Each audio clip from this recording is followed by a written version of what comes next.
Hello everyone, एक बार फिर मैं आपका स्वागत करती हूँ आपके अपने ही चैनल केआर स्टडी अड्डा में। तो कैसे हैं आप सब? आई होप आप सब अच्छे होंगे और घर पर होंगे और खुश होंगे। तो आज जो मैं वीडियो लेकर आई हूँ ये काफ़ी रिक्वेस्टिंग वीडियो है और काफ़ी इन्फॉर्मेटिव भी है। आई होप आप सबको बहुत पसंद आएगा। तो चलिए आपका और अपना ज़्यादा टाइम वेस्ट ना करते हुए वीडियो में बात करते हैं। तो दोस्तों, आज का जो हमारा टॉपिक है वो आपको थंबनेल से तो पता चल ही गया होगा, लेकिन मैं एक बार फिर आपको बताना चाहूँगी कि आज का जो ये वीडियो है वो सैलरी स्ट्रक्चर पर बेस्ड है कि ट्रेनिंग पीरियड में कैसी सैलरी होती है, क्या चीज़ें मिलती हैं, कैसी मिलती हैं, क्या क्या फैसिलिटीज़ मिलती हैं। इन सारी चीज़ों के बारे में जो जो आपकी क्वेरी थी, सारी चीज़ों के बारे में हम इस वीडियो में बात करेंगे। तो वीडियो को पूरा ज़रूर देखें, काफ़ी इन्फॉर्मेटिव होगा और ज़रूरी भी है आपके लिए। चलिए फिर देखते हैं। तो salary structure for training period में सैलरी क्या होती है, क्या चीज़ें मिलती हैं, ये देख लेते हैं। बेसिक, अगर बेसिक की बात करें, अच्छा यहाँ पर जो मैंने बेसिक लिया हुआ है, मैं एक फोरमैन पोस्ट का एग्जाम्पल लेकर बात कर रही हूँ। ठीक है, आप जिस पोस्ट के लिए आपने अप्लाई किया है, आप अपनी पोस्ट के अकॉर्डिंग बाकी चीज़ों को आप कैलकुलेट कर लीजिएगा, क्योंकि मैं हर एक पोस्ट के बारे में बात नहीं कर सकती हूँ। ना आपके लिए वो सही होगा, ना मेरे लिए सही होगा, क्योंकि वीडियो काफ़ी लंबा हो जाएगा। तो फोरमैन के बेसिक को एक सैम्पल लेकर के मैं उसके बारे में बात कर रही हूँ। ठीक है, चलिए फिर। तो जब आप ज्वाइन करते हैं तो फोरमैन का जो बेसिक होता है वो होता है 31,852.56 पर मंथ। ठीक है, ये पर डे का नहीं है, एक चीज़ ध्यान रखिएगा, पर मंथ की सैलरी बता रही हूँ। होता है कि बेसिक होता है इतना। ठीक है, फिर बेसिक के अलावा क्या मिलता है आपको सैलरी में? डीए मिलता है। डीए का क्या मतलब होता है? Dearness allowances. हिंदी में अगर हम बात करें तो महंगाई भत्ता। ठीक है, ये जो महंगाई भत्ता होता है वो हर 3 महीने में रिवाइज्ड होता है। रिवाइज्ड मतलब चेंज होता है। ठीक है, तो ये चीज़ें जो आपकी वेरिएबल रहती है। फिर इसके अलावा और क्या मिलता है आपको? एचआरए मिलता है। एचआरए का मतलब होता है हाउसिंग रेंट अलाउंस। ठीक है, मतलब जो हाउस का जो रेंट होता है उस वो मिलता है। तो वो कितना मिलता है? वो मिलता है 8% ऑफ बेसिक। आपका बेसिक जितना भी होगा, जैसे अगर मैं यहाँ पर बात कर रही हूँ फोरमैन की सैलरी है इतनी। ठीक है, तो इसका 8% क्या मिलेगा आपको? एचआरए मिलेगा। ठीक है, अच्छा, जो ये एचआरए होता है ये आपको कब तक मिलता है? ये आपको ट्रेनिंग पीरियड में मिलता है, या जब तक टोटल, अगर मैं इन शॉर्ट बोलूँ तो जब तक आपको हाउस अलॉट नहीं हो जाते हैं, जब तक आपको एनसीएल के जो घर होते हैं वो अलॉट नहीं हो जाते हैं, तब तक आपको एचआरए मिलता है। ठीक है, अच्छा, अब ये जो एचआरए का जो परसेंटेज है ना, वो कुछ कुछ जगहों के लिए अलग अलग है। जैसे कि अगर जो 8% की मैं बात कर रही हूँ, तो ये 8% कहाँ कहाँ के लिए? ये जयंत के लिए है, निगाही के लिए है, दुधीचुआ के लिए है, अमलोरी के लिए है और हेडक्वार्टर के लिए है। ठीक है, अगर इसके अलावा मैं बात करूं तो इसके अलावा 2% मिलता है कहाँ कहाँ के लिए? खड़िया, बीना, ककरी, कृष्णशिला और झिंगुदरा। ठीक है, तो इन सब जगहों में कितना मिलता है? 2%। ठीक है, तो अब देखिए आपकी जो सैलरी बनती है वो कैसे बनती है? वो बनती है, आपका क्या क्या इंक्लूड होता है? बेसिक इंक्लूड होता है, प्लस क्या होता है? डीए होता है, प्लस क्या होता है? और क्या प्लस होता है? एचआरए। मतलब जो आपकी फुल सैलरी बनेगी वो कैसे बनेगी? Basic plus DA plus HRA, इन तीनों को मिला करके जो सैलरी बनेगी वो आपकी फुल सैलरी कहलाएगी। ठीक है, अच्छा, सैलरी मिलती कितनी है ये तो मैंने आपको बता दिया। अब उसमें से डिडक्ट क्या क्या होता है, कटता क्या क्या है? इन शॉर्ट अगर मैं बोलूँ तो उसमें से क्या क्या डिडक्ट होता है, अपन ये देख लेते हैं टोटल डिडक्शन कैसे कैसे होता है, कितना होता है। ठीक है, तो देखिए फर्स्ट नंबर है आपका सीएमपीएफ। सीएमपीएफ का मतलब होता है कोल माइंस प्रोविडेंट फंड। ये कटता है, ये कितना कटता है? ये 12% ऑफ बेसिक। बेसिक का कितने परसेंट कटता है? 12% कटता है। ठीक है, plus DA plus OT etcetera.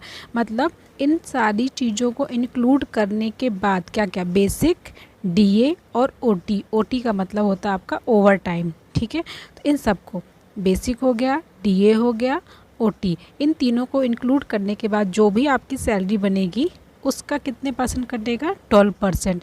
CMPF, coal mines provident fund, ये आपको आफ्टर रिटायरमेंट मिलता है। ठीक है, चलिए फिर इसके बाद और क्या डिडक्ट होता है? तो और अगर अपन देखें तो सीएमपीएस क्या डिडक्ट होता है?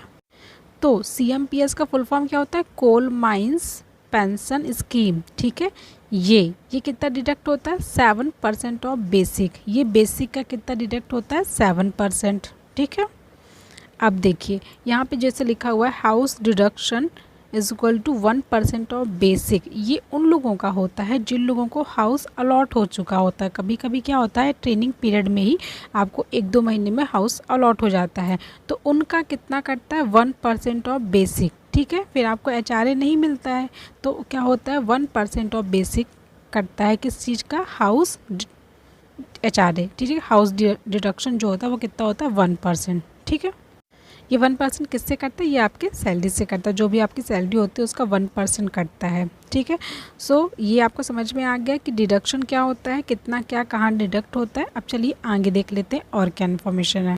अब हमने सैलरी स्ट्रक्चर की बात कर ली, डिडक्शन की बात कर ली, अब हम बात करेंगे हाउसिंग फैसिलिटी के बारे में। ठीक है, उससे पहले मैं आपको कुछ चीज़ें बता दूं कि हाउसिंग फैसिलिटी के अंदर कोई भी ऐसा स्पेशल प्रोविज़न नहीं है रूम को अलॉट करने का। मतलब जैसे ही आपकी ट्रेनिंग पीरियड में आप गए, आपने ज्वाइन किया, ठीक है, तो तुरंत ऐसा कोई भी प्रोविज़न नहीं है कि आपको 1-2 दिन में ही कोई भी रूम अलॉट कर दिया जाएगा, ऐसा कोई प्रोविज़न नहीं है। ठीक है, सेकंड चीज़ आपको बताना चाहूँगी कि ऐसी कोई भी पॉलिसी ना होने की वजह से आपको अपने खुद के रहने की व्यवस्था खुद ही करनी पड़ती है। मतलब आपको अरेंजमेंट खुद करने पड़ते हैं।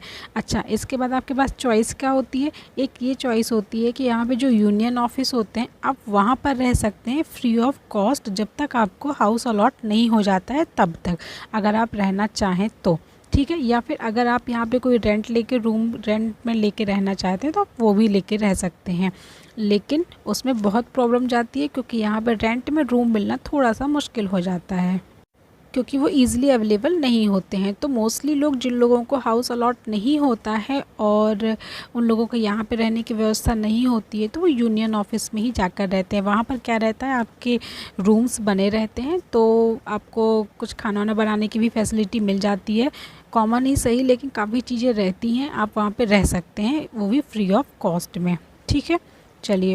अच्छा, अब क्या होता है, जनरली क्या होता है 1-2 महीने में, जैसे ही आपने ज्वाइन किया तो 1-2 महीने के बाद आपको एक ग्रुप बना दिया जाता है 4 से 6 लोगों का, और आपको कुछ क्वार्टर्स अलॉट कर दिए जाते हैं। जैसे अगर मैं देखूं, अगर आपका 4 लोगों का ग्रुप बनाया गया है तो आपको माइनस या ए टाइप का क्वार्टर अलॉट कर दिया जाएगा। ठीक है, जो यहाँ पे लिखा हुआ है ये वही चीज़ लिखी हुई है कि माइनस या ए टाइप का क्वार्टर अलॉट किया जाएगा और यहाँ पे 4 लोगों के ग्रुप को रखा जाएगा, मतलब जिसमें 4 लोग रह सकते हैं। ठीक है, अगर मैं माइनस या ए टाइप के क्वार्टर्स की बात करूँ तो कैसे होते हैं, वो होते हैं 1 BHK प्लस लिविंग एरिया होता है। ठीक है, मतलब एक रूम होता है, एक हॉल होता है और लिविंग एरिया के लिए स्पेस होता है, तो ये 1 BHK कहलाते हैं, जहाँ पे 4 लोगों को रहने के लिए बोला जाता है। दूसरे होते हैं बी टाइप के क्वार्टर। बी टाइप के क्वार्टर में क्या होता है, यहाँ पे 6 लोगों के ग्रुप को रखा जाता है, मतलब 6 लोगों का एक ग्रुप बनाया जाता है, उन्हें बी टाइप के क्वार्टर को अलॉट कर दिया जाता है। ठीक है, और ये 2 BHK होते हैं प्लस लिविंग एरिया होता है, यहाँ पे इंक्लूडेड होता है, जो कि इसके बाद भी ना, जब आपके हाउसेस अलॉट होते हैं ना, पर्टिकुलर इंडिविजुअल भी जब हाउसेस अलॉट होते हैं, तो जो ये माइनस और ए टाइप का क्वार्टर है ये अलॉट किया जाता है DR वालों को, मतलब जो डेली रेटेड वेजेस पे होते हैं उनको माइनस या ए टाइप का क्वार्टर मिलता है, और बी टाइप उनको मिलता है जो MR होते हैं, मतलब मंथली रेटेड वेजेस में जो होते हैं उनको बी टाइप का क्वार्टर मिलता है। तो ये तो थी आपकी हाउसिंग फैसिलिटी की, क्या चीज़ें मिलती हैं, क्या चीज़ें नहीं मिलती हैं, कैसे मिलती हैं। आई होप आपको ये चीज़ें समझ में आ गई होंगी। अब अपन बात करते हैं types of rest in NCL, मतलब कि कितने टाइप के रेस्ट होते हैं जो आप ले सकते हैं या कैसे क्या होता है ये देख लेते हैं अपन। ठीक है, तो देखिए पहला होता है fixed rest in some projects, मतलब कुछ प्रोजेक्ट में क्या होता है, जो रेस्ट डे होता है ना वो फिक्स होता है। ठीक है ना, डे जो होता है वो फिक्स होता है, मतलब कि जैसे बोला गया कि आप मंडे को रेस्ट ले सकते हैं, आपका डे फिक्स कर दिया जाएगा कि भाई आप सिर्फ मंडे को ही ले सकते हैं। किसी को बोल देगा आप ट्यूसडे को ले सकते हैं, किसी को बोल देगा आप वेडनेसडे को ले सकते हैं। तो ये क्या हो गया, यहाँ पे कुछ प्रोजेक्ट्स में क्या होता है कि डे डिसाइड होता है, पहले से ही फिक्स्ड होता है कि आपको इस डे पे रेस्ट करना है। कुछ सेकंड टाइप का कैसा रेस्ट होता है, सेकंड टाइप का रेस्ट होता है फ्लोटिंग रेस्ट, मतलब कि इसमें डे डिसाइड नहीं होता है। जो ये फ्लोटिंग रेस्ट होता है ना, ये भी कुछ प्रोजेक्ट्स में चलता है, ये यहाँ पे डे डिसाइड नहीं होता है। तो यहाँ पे आपको रेस्ट डे कैसे मिलता है, जैसे यहाँ पे ऐसे मिलता है, यहाँ पे जैसे आपको बोल दिया गया कि इस वीक में आपको ट्यूसडे को रेस्ट है, ठीक है। फिर आपको बोला गया नेक्स्ट वीक में आपको वेडनेसडे को रेस्ट मिलेगा, इसके नेक्स्ट वीक में आपको थर्सडे को रेस्ट मिलेगा, ठीक है। तो ऐसे आपका रेस्ट डिसाइड किया जाता है। ये डिसाइड होता है, मैं अगर एक चीज़ बताऊँ आपको इन शॉर्ट में, तो ये डिसाइड होता है मैन पावर पे। जहाँ पे जैसी मैन पावर होती है वहाँ पे फिक्स्ड और फ्लोटिंग रेस्ट डिसाइड किए जाते हैं, तो आपको उसी दिन रेस्ट लेना होता है। एक चीज़ और बताना चाहूँगी, जैसे जो फ्लोटिंग रेस्ट होते हैं जिन प्रोजेक्ट्स में, तो वहाँ पे अगर आपको मान लीजिए किसी दिन आपको सैटरडे का रेस्ट मिल गया, ठीक है, आपको बोला गया कि आपको सैटरडे को रेस्ट लेना है, ठीक है, इसके बाद फिर आपको संडे को रेस्ट लेना कंपलसरी हो जाता है। अगर आपका रेस्ट इस बार सैटरडे को लगा है तो फिर आपको संडे को रेस्ट लेना कंपलसरी हो जाता है, ठीक है। यहीं पर कुछ चीज़ें मैं और ऐड करना चाहूँगी, कुछ चीज़ें आपको बताना चाहूँगी। आफ्टर 6 मंथ्स क्या होता है, अभी तो हालांकि मैं ट्रेनिंग की बात कर रही हूँ, आफ्टर 6 मंथ जो भी चीज़ें होंगी मैं उनके बारे में काफ़ी डिटेल में बात करूँगी, लेकिन एक चीज़ मैं आपको यहाँ पे बताना चाहती हूँ। आफ्टर 6 मंथ क्या होता है कि आप इंसेंटिव्स के लिए इंटाइटल हो जाते हैं, मतलब जो इंसेंटिव्स मिलता है ना वो 6 मंथ तक नहीं मिलता है, आफ्टर 6 मंथ ही मिलता है। जो OT मिलती है, ओवर टाइम मिलता है ना, वो भी 6 मंथ तक नहीं मिलता है। जो संडे होता है वो 6 मंथ तक आपको rest as a rest day count होता है, आपको उस दिन नहीं जाना होता है, ठीक है, ना ही उस दिन का आपको डबल मिलता है। क्योंकि क्या होता है कि नॉर्मली अगर देखा जाए, जो लोग बहुत टाइम से जॉब कर रहे हैं उनको ये चीज़ पता होगी कि संडे को जो बेसिक प्लस DA उसका डबल मिलता है, जो पेमेंट होती है संडे को डबल पेमेंट होती है, ठीक है। तो लेकिन ये 6 मंथ के बाद होती है, ये स्ट्रक्चर आपको 6 मंथ के बाद फॉलो करना होता है। कुछ होते हैं पेड हॉलीडेज़, तो जो पेड हॉलीडेज़ होते हैं ना वो 6 मंथ तक, जब तक आप ट्रेनिंग पीरियड में हैं तब तक उस दिन का आपको सिर्फ 1 डे की पेमेंट मिलेगी। बट आफ्टर 6 मंथ या आफ्टर ट्रेनिंग पीरियड आपको पेड हॉलीडेज़ का ट्रिपल मिलता है, मतलब थर्ड मिलता है आपको बेसिक का। बेसिक जो होता है वो आपको 3 गुना मिलता है उसका, ठीक है, पेड हॉलीडेज़ में।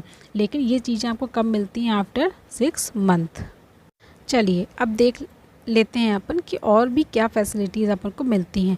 तो एक मिलता है आपको LPG कनेक्शन, ठीक है, हर एक महीने में एक सिलेंडर या एक LPG आपको मिलता है। बस इसमें क्या होता है, जब आप कनेक्शन लेते हैं तो उसका जो प्राइस होता है वो आपको देना पड़ता है, बाकी हर एक महीने आपको एक सिलेंडर फ्री में दिया जाएगा, ठीक है। फ्री इलेक्ट्रिसिटी मिलती है, ठीक है, पार्क की सुविधा मिलती है, हॉस्पिटल मिलते हैं, मेडिसिन की सुविधा मिलती है, ये सारी चीज़ें मिलती हैं आपको।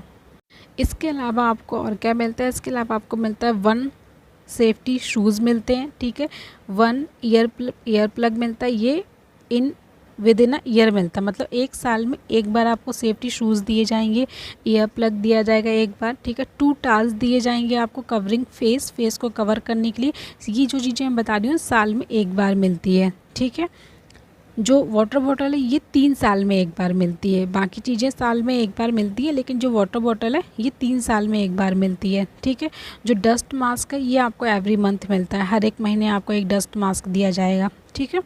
चलिए फिर, तो ये सारी वो फैसिलिटी हैं जो आपको फ्री ऑफ कॉस्ट मिलती है, इनके लिए आपको कोई भी पे नहीं करना होता है। अब अपन देख लेते हैं ट्रांसपोर्टिंग अलाउंसेस के बारे में, ये कैसे मिलते हैं और क्या मिलते हैं। देखिए फर्स्ट पॉइंट क्या लिखा हुआ है कि अगर आपके पास मैं अगर सीधे बोलूँ तो आपके पास खुद की गाड़ी है, जिसका आपके पास लाइसेंस है गाड़ी चलाने का, ठीक है, और आपके पास खुद की व्हीकल है, मतलब आपके नाम पे है, तो आपको मिलेगा 50 रुपीज़ पर डे। कितना मिलेगा, 50 रुपीज़ पर डे। लेकिन अगर आपके पास खुद की व्हीकल नहीं है, मतलब आप उसके ओनर नहीं हो, ठीक है, आप किसी बस से ट्रैवल करते हो, किसी भी चीज़ से करते हो, वो मैटर नहीं करता है, तो आपको मिलता है 23 रुपीज़ पर डे, ठीक है। खुद का व्हीकल होगा तो कितना मिलेगा, 50 रुपीज़ पर डे, और अगर आपका खुद का व्हीकल नहीं है तो आपको 23 रुपीज़ पर डे मिलता है। ये आते हैं ट्रांसपोर्टिंग अलाउंसेस के अंदर। और ये किस बेसिस में मिलता है, ये मिलता है आपके total days present on duty, मतलब कि आप कितने दिन ड्यूटी में प्रेजेंट थे। अगर आप महीने में 20 दिन प्रेजेंट थे तो आपको 50 रुपीज़ 20 दिन का मिलेगा, ठीक है। तो ये सब थी वो सारी फैसिलिटीज़ जो आपको ट्रेनिंग पीरियड में प्रोवाइड की जाती हैं। सैलरी स्ट्रक्चर क्या होता है, ये सारी चीज़ें मैंने आपको बता दी हैं।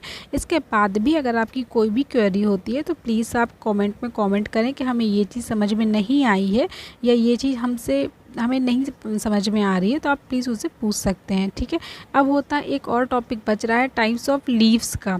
तो अगर छुट्टियों की जो छुट्टियाँ होती हैं वो कई टाइप की होती हैं, तो मैं उस पर एक वीडियो अलग से बनाऊंगी, क्योंकि इस अगर मैं इसमें इंक्लूड करूँगी तो ये काफ़ी लंबा हो जाएगा, तो उस पर आपको जल्दी एक अलग वीडियो मिल जाएगा। ठीक है, अगर आपको वीडियो अच्छा लगता है, तो अगर इन्फॉर्मेटिव लगता है, अगर आपको लगता है कि आपको इससे कुछ इन्फॉर्मेशन मिल रही है, तो प्लीज़ इसे लाइक करिएगा और दोस्तों के साथ शेयर ज़रूर करिएगा और सब्सक्राइब भी ज़रूर करिएगा। Thank you for watching.